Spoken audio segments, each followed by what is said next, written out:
Et bonjour tout le monde, on se retrouve aujourd'hui pour le bilan lecture du mois de décembre et j'ai lu 4 ouvrages, donc on va commencer sans plus tarder. En tout premier j'ai lu, et je vais en parler très brièvement parce que je pense pas que ça va vous intéresser, Comme des fous, folie et trauma dans Tristram Shandy, écrit par Françoise Davoine aux éditions Gallimard. C'est un ouvrage que j'ai clairement lu pour l'agrégation d'anglais et qui, au final, j'ai trouvé ne m'a pas servi à grand chose, vraiment. C'est-à-dire que à part avoir appris quelques faits biographiques sur l'écrivain et leur lien avec l'ouvrage en lui-même, notamment certains personnages, j'ai rien appris de plus et en fait il y a beaucoup de passages où au final je lisais, je me disais à quoi ça sert, pourquoi j'ai acheté ce bouquin. Surtout que c'est un ouvrage assez particulier puisque en fait il s'agit d'un dialogue entre l'écrivaine et son mari défunt. Donc elle imagine un dialogue avec son mari qui est mort, et donc tous les deux, ils parlent de Laurence Sterne et de son œuvre Tristram Shandy. Bon, c'est un peu particulier. Et en fait, ce qui m'a aussi énormément déroutée, c'est le fait que toutes les citations de l'œuvre soient en français, donc c'est-à-dire traduites. Moi j'ai lu l'ouvrage en anglais et de lire d'un coup des traductions de passages, ça m'a complètement désorientée. J'avais du mal parfois à repérer ou à situer à quel moment dans l'ouvrage, d'où vient cette citation en fait, quel passage. Et puis même, j'ai trouvé que même au niveau du style, je lisais plus la même chose au final. Donc bref, j'ai été très déroutée et j'ai pas trouvé ça très utile au final. Ensuite, j'ai lu un service de presse et plus particulièrement dans de l'auto-édition. Donc c'est l'écrivain qui m'a contactée et qui m'a ensuite envoyé son ouvrage. Donc il s'agit de Dissolution, écrit par Clovis Villette. Peut-être que vous le devinerez déjà à la couverture et au titre, mais avec Dissolution, on va être sur le gouvernement français, l'Assemblée nationale, les tensions politiques et sociales et même économiques, j'ai envie de dire, et climatiques également. On va suivre deux jeunes, François et Ambre, qui sont tous les deux vivement animés par la politique en elle-même, puisque tous les deux suivent des études à Sciences Po, mais ils ne vont pas prendre la même trajectoire.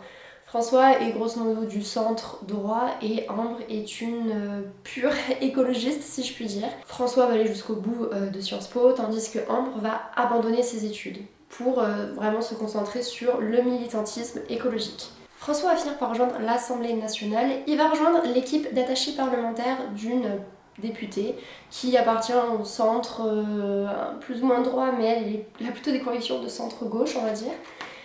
Et tout ça, ça va lui permettre justement d'avoir accès en fait aux coulisses de l'Assemblée nationale et en fait lui son but malgré tout c'est quand même de faire une carrière dans la politique, donc aussi malgré tout d'avoir des éléments en plus sur son CV, d'apprendre beaucoup en étant sur le terrain directement et potentiellement finir par obtenir certaines débouchés parce que en se faisant énormément de contacts, c'est comme ça dans ce genre de milieu qu'on peut après monter dans les différentes strates. Mais ce qu'il faut savoir c'est que François et Ambre donc se connaissent depuis très longtemps et François a toujours ressenti quelque chose pour Ambre, il a toujours eu des sentiments pour elle, ce qui n'est pas forcément réciproque, en tout cas pas au départ. Et on va voir en fait comment ces deux êtres vont grandir ensemble et finir par développer une relation malgré leurs idéaux et leurs idées politiques complètement opposées. Mais on va voir que c'est malgré tout beaucoup plus compliqué que ça et que malgré tout certains actes vont forcément finir par les diviser et par creuser un fossé énorme entre eux. En fait j'ai pas trop envie d'entrer dans les détails pour pas trop spoiler l'histoire. Pour ce qui est de mon avis, il y a des choses que j'ai beaucoup aimées et d'autres beaucoup moins en fait. C'est un peu mitigé sur certains aspects. Par exemple, je vais commencer par ce qui est positif, j'ai énormément aimé justement le fait qu'il fasse partie de l'équipe d'attachés parlementaires parce que ça m'a permis à moi d'en apprendre beaucoup plus justement sur cet aspect-là en fait de l'Assemblée nationale, sur en fait toutes ces personnes tellement nécessaires justement pour qu'un député puisse mener à bien ses différentes missions, puisse justement faire des discours, être toujours au courant de toutes les actualités, de ce qui se passe, obtenir des renseignements, des informations. Donc j'ai beaucoup aimé cet aspect-là en fait, où vraiment j'ai pu un peu découvrir une partie de la politique qui jusqu'alors m'était un peu inconnue on va dire. Et puis autre point très important que j'ai beaucoup aimé, c'est malgré tout les similitudes entre l'histoire, ce qui s'y passe et les parallèles en fait, les similitudes qu'on peut faire avec notre contexte à nous actuel où on voit justement des tensions assez importantes qui ne font qu'augmenter sur différents sujets au sein de la société, notamment le climat, les migrations, la situation financière aussi des Français malgré tout de manière générale qui questionne beaucoup sur justement les actions du gouvernement et sur le fait que le gouvernement aide ou n'aide pas ses citoyens, enfin bref, plein de questionnements comme ça et où j'ai trouvé intéressant justement puisque là, à mes yeux, en fait, cette histoire propose un scénario envisageable dans des années à venir et propose donc une voie, un scénario qui pourrait arriver et si ce scénario-là arrivait, qu'on décidait de voter pour un certain parti politique, qu'est-ce qui pourrait potentiellement arriver ou non. Même si c'est un peu à prendre avec des pincettes parce que je trouve quand même, et j'ose espérer que c'est le cas et pas juste que je suis naïve et qu'en fait ça pourrait réellement arriver, mais j'ai trouvé malgré tout que c'était un scénario un peu trop catastrophique et peut-être un peu trop exagéré. Dans le sens où ça se passerait peut-être pas non plus comme ça si ça devait arriver quoi. Et du coup il y a quand même eu certains passages où j'ai beaucoup aimé en fait les discours proposés, que ce soit par François ou par d'autres personnages, notamment la députée qui suit, parce que j'ai trouvé que c'était des discours au final très sincères et surtout qui malgré tout étaient très justes en ce qui concerne justement ce qui se passe actuellement en France et qui étaient donc des bons diagnostics j'ai envie de dire de justement ce que ressentent les citoyens français, ce dont ils ont besoin, ce qu'ils souhaitent et donc le changement nécessaire j'ai envie de dire au sein de la politique française.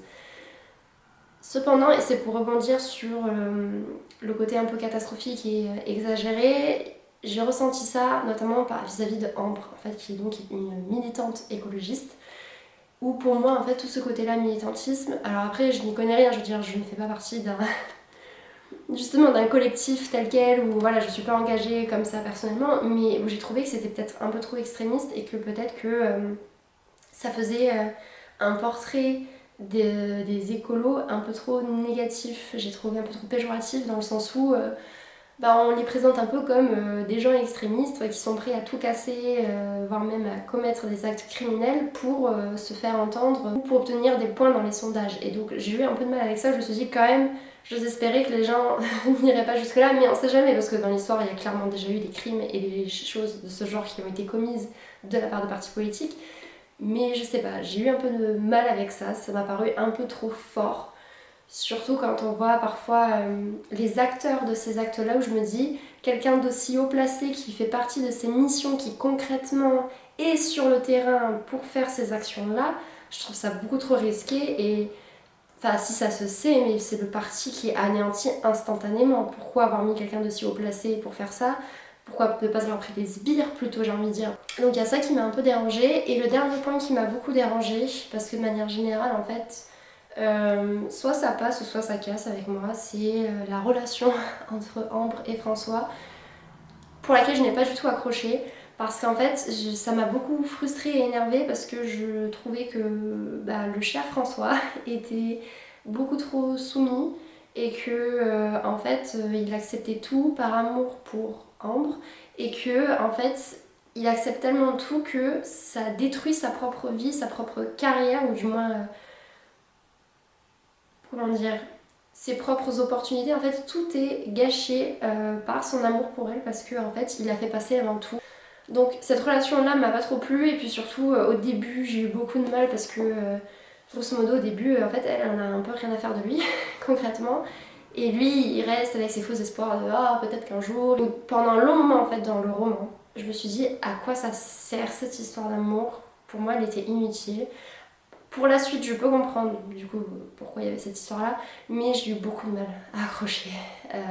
J'aurais préféré qu'il n'y ait pas ça en fait ou que ce soit pas aussi important, mais en même temps, s'il n'y avait pas ça, il y a certains éléments du scénario pour lesquels ça aurait été un peu plus compliqué. On continue sur un registre complètement différent. J'ai lu Ghost World, écrit et dessiné par Daniel Clowes. Donc c'est une sorte de BD où je crois même qu'on peut considérer ça comme un comics qui fait 80 pages à peu près, avec un style très spécial puisque en fait on est sur un style plus ou moins noir et blanc, avec une couleur, vert pastel un peu. Voilà. Je vais vous montrer un exemple. Même vous voyez le style de dessin, même la façon dont sont dessinés et représentés les personnages. Et donc on va suivre Enid, que vous voyez juste ici, et Rebecca, qui sont deux jeunes américaines qui grosso modo sortent du lycée, s'ennuient profondément dans leur petite ville moyenne d'Amérique et où notamment Enid va se poser la question de est-ce que je vais ou pas à la fac pour poursuivre des études. Rebecca, elle, clairement, elle se dit même, elle n'y pense même pas en fait, c'est même pas envisageable. Et en fait, leur passe-temps favori, c'est de critiquer les personnes qu'elles croisent, que ce soit des gens qu'elles connaissent ou des gens qu'elles ne connaissent pas. Elles sont tout le temps en train de les critiquer. Voilà. Vraiment, elles n'ont que ça à faire, mais en fait, ça reflète en réalité leur propre ennui profond et le fait aussi que elles sont comme ces gens-là, les gens qu'elles critiquent, elles font partie de leur communauté et elles sont comme eux en réalité. Donc ce sont deux meilleures amies qui sont très très proches, qui se voient tout le temps, qui passent tout le temps du temps ensemble. Et en fait, il y a vraiment cette question de justement se rejet un peu d'une société de la part d'Enid dont elle fait partie en réalité et où en fait elle inconsciemment mais petit à petit ça se conscientise si je puis dire, où elle essaie de se dire mais peut-être que moi je peux sortir de ça, faire autre chose, devenir une autre personne, et donc c'est pour ça qu'elle va finir par tenter d'aller à la fac. Et je vais pas forcément parler de la fin, ou alors j'en parle après, mais ce sera donc une partie spoiler, donc dans ce cas-là je préviendrai. Mais en fait, c'est ça qui va petit à petit malheureusement la faire s'éloigner justement de son amie Rebecca, qui elle-même, Rebecca, va aussi un peu s'éloigner d'elle parce que petit à petit en fait, elles vont plus trop être sur la même longueur d'onde. En plus de ça, il y a aussi tous ces questionnements qui sont très typiques, j'ai envie de dire, des ados et des jeunes adultes autour de la sexualité, des relations, des garçons, où on va voir un peu quand même malgré tout un sorte de triangle amoureux avec Josh, qui est un garçon adorable, peut-être beaucoup soumis aussi en même temps, mais qui répond toujours à leurs appels, qui leur rend toujours des services, et qui est très docile, très gentil. Et en fait, où l'une après l'autre, en fait, elles vont commencer un peu à éprouver des sentiments pour lui, et du coup, ça aussi, ça va un peu rendre la situation un peu plus compliquée. Mais du coup, en fait, il y a un peu ce côté de la désillusion du rêve américain, où notamment Enid se la joue un peu rebelle, et vraiment cette volonté de changer les choses, de changer de mode de vie ou autre, mais en fait, tout ça, c'est un peu des fantasmes, et au final, très vite, la réalité la heurte.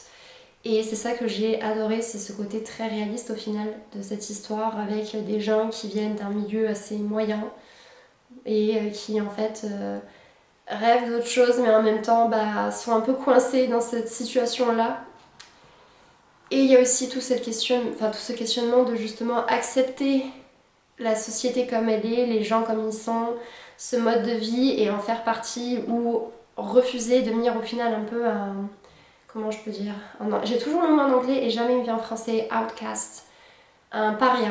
Et en fait, à travers les deux filles, donc Enid et Rebecca, on va voir en fait les deux cheminements possibles. Alors là, je vais passer dans la partie spoil très rapidement. Mais au final, l'histoire se termine que Rebecca finit avec Josh, qu'elle a un travail, qu'elle mène sa petite vie.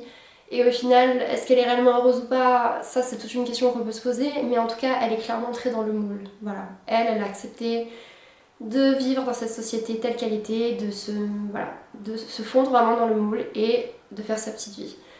Enid, à contrario, n'a pas accepté ça, elle n'a pas réussi, elle a essayé d'aller à la fac, elle a échoué, et donc elle se retrouve seule. Elle s'est plus ou moins perdue de vue avec Rebecca, et en fait surtout elles se comprennent plus trop, il n'y a plus ce truc comme avant, cette complicité, et donc elle finit par juste quitter la ville pour essayer de faire autre chose, de peut-être recommencer une nouvelle vie, repartir de zéro. On ne sait pas trop en fait, ça reste une fin très ouverte. Est-ce que c'est une fin au final qu'on pourrait considérer comme optimiste, c'est-à-dire elle va partir, elle va quitter cette vie, donc potentiellement peut-être réussir par devenir quelque chose qu'elle espère atteindre, ou est-ce que en réalité elle part ailleurs pour essayer de juste se faire oublier en même temps ce propre échec, parce qu'elle le perçoit quand même et elle le vit comme un gros échec, et au final malgré tout faire comme tous les autres mais juste ailleurs, devenir un peu vraiment une figure anonyme comme toutes les autres. Il y a tout ce questionnement là qui fait que j'ai trouvé ça super intéressant, et donc j'ai énormément aimé lire cette histoire parce que c'était une lecture qui était à la fois très drôle par moments, parce que alors quand elle critique les autres personnes ou quand elles se prennent un peu la tête avec d'autres camarades ou autres, je trouve ça vraiment hilarant, j'ai beaucoup aimé, c'est très drôle, c'est assez vulgaire aussi et leurs remarques sont très acerbes mais j'aime bien, et en même temps c'est très triste mais du coup un peu attendrissant parce que en fait à la fois on ressent de la peine mais en même temps un peu de la pitié pour ces personnages, parce que malgré tout elles ont une attitude envers les autres vraiment enfin de bitchasse si je puis dire, où voilà elles sont tout le temps en train de faire des petits commérages, de critiquer, mais en même temps en fait parce que leur propre vie est un peu misérable et ennuyeuse, donc je vous dis il y a à la fois de la peine et de la pitié. Et tous ces questionnements là qu'elles ont, c'est des questionnements que un peu tout le monde s'est posé un moment dans sa vie. Et puis voilà, malgré tout, ce questionnement de qu'est-ce que je vais faire de ma vie, est-ce que je vais mener ma vie un peu lambda comme tout le monde, me fondre dans la masse et puis faire mon petit truc, ou est-ce que j'essaye de faire autre chose et puis malgré tout, est-ce que j'y arrive ou j'y arrive pas, enfin bref, il y a plein de questionnements comme ça. Du coup c'est une histoire qui est un peu déprimante par moments, enfin surtout si on y réfléchit beaucoup, mais en même temps, comme dit en fait un collègue avec qui j'en ai parlé et qui est d'ailleurs la personne qui m'a donné envie de lire, et donc merci encore Vincent, c'est un peu une lecture douce et amère. En tout cas, ça m'a clairement donné envie de lire d'autres œuvres de ce monsieur. Donc je pense que j'en lirai d'autres. Il y a notamment Monica, du même auteur, qui est dans ma ligne de mire, donc à voir. Et on termine avec le dernier roman que j'ai lu, La Place, écrit par Annie Ernaux, qui a été offert par l'un de mes élèves qui regardera peut-être cette vidéo. Merci encore. Et donc, très rapidement, de quoi ça parle? C'est une sorte de biographie et d'autobiographie, puisque dans ce roman, Annie Ernaux raconte son histoire à elle, mais surtout en fait l'histoire de ses parents et plus particulièrement de son père, qui sont à la base des ouvriers. Et donc elle va raconter grosso modo l'histoire avant sa propre naissance, puis une fois qu'elle est née et quand elle a grandi, elle va raconter énormément en fait de souvenirs qu'elle a de ses parents et plus particulièrement donc de son père. Et c'était une lecture un peu particulière dans le sens où je suis toujours un peu perdue. Sur la fin, je me suis quand même dit non, quand même, c'est pas aussi amer et méprisant que ça. Mais en fait, il y a beaucoup de moments où j'ai trouvé qu'elle était un peu antipathique envers ses parents, voire méprisante. Il y a vraiment ce côté de moi, je suis devenue professeure, j'ai passé mon concours, etc. J'ai lu des bouquins, j'ai appris à bien parler français, avoir des codes et ci et ça. Et en fait, j'ai rejoint une autre caste qui est très éloignée de celle de mes parents. Et donc j'avais un peu de mal avec ça. Et en même temps, en fait, je sais pas, plus j'ai avancé et honnêtement je me suis rapprochée à la fin, plus j'ai trouvé qu'au final, quand même, elle faisait juste un constat où factuellement ses parents sont restés quand même dans une catégorie de la population très pauvre, plus ouvrière, mais quand même pas très loin de la classe ouvrière. Regardez leur façon de parler, leurs codes sociaux très ancrés dans cette classe-là de l'époque.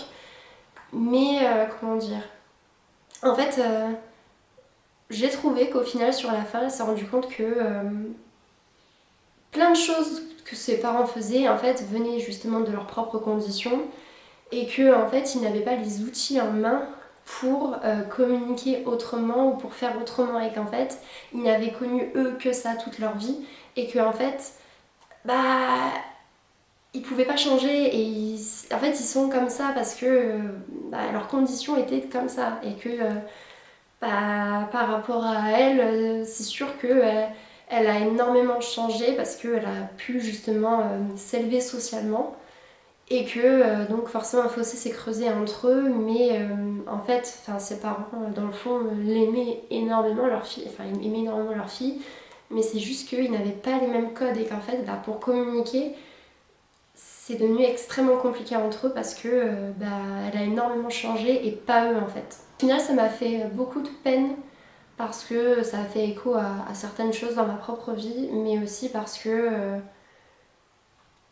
j'ai réussi à énormément me mettre à la place, notamment des parents en fait, et justement à ce problème, ce manque et cette impossibilité de communiquer correctement avec sa propre progéniture. Et donc c'était très particulier. Après le style en lui-même de l'écrivaine aussi m'a un peu déroutée par moments parce que c'est très simpliste en réalité au final. Mais aussi et surtout c'est ça qui m'a déroutée et qui a fait que pendant longtemps j'ai eu du mal à me dire mais est-ce qu'elle est totalement méprisante envers ses parents ou est-ce que en fait non, enfin il y a autre chose quand même.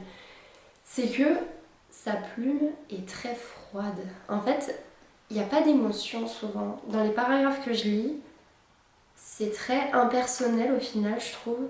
C'est très... En fait on sent qu'il y a une énorme distance qui est mise entre ce qu'elle écrit et ce qu'elle ressent. Et au final, nous, lecteurs, c'est un peu difficile de se faire une idée de mais elle ressent quoi exactement, parce qu'au final, elle parle quand même de ses émotions, elle décrit voilà, comment elle s'est sentie ou comment elle se sent maintenant en y pensant, mais en fait, c'est tellement écrit d'une façon froide qu'au final c'est difficile de réellement comprendre ce qu'elle pense ou ce qu'elle ressent. Et voilà, c'est donc la fin de cette vidéo, j'espère qu'elle vous aura plu. Il y a eu des lectures très différentes au final pour le mois de décembre, mais très intéressantes malgré tout. En tout cas j'ai bien aimé, ça m'a apporté différentes choses, différentes réflexions. Et au final la variété est pas plus mal parce qu'au moins j'ai pu changer un peu de style très facilement, même si dans l'ensemble je trouve que le ton est assez sombre dans l'ensemble si je puis dire. N'hésitez pas dans les commentaires à réagir, à vous dire si je vous ai donné envie ou pas de lire certains de ces ouvrages ou si vous avez déjà lu et le cas échéant ce que vous en avez pensé. N'hésitez pas également à me partager vos lectures du mois de décembre et si vous avez certaines recommandations à me faire. Pour être prévenu de la prochaine vidéo, n'hésitez pas à vous abonner si ce n'est pas déjà fait. On se retrouve très bientôt. Ciao ciao!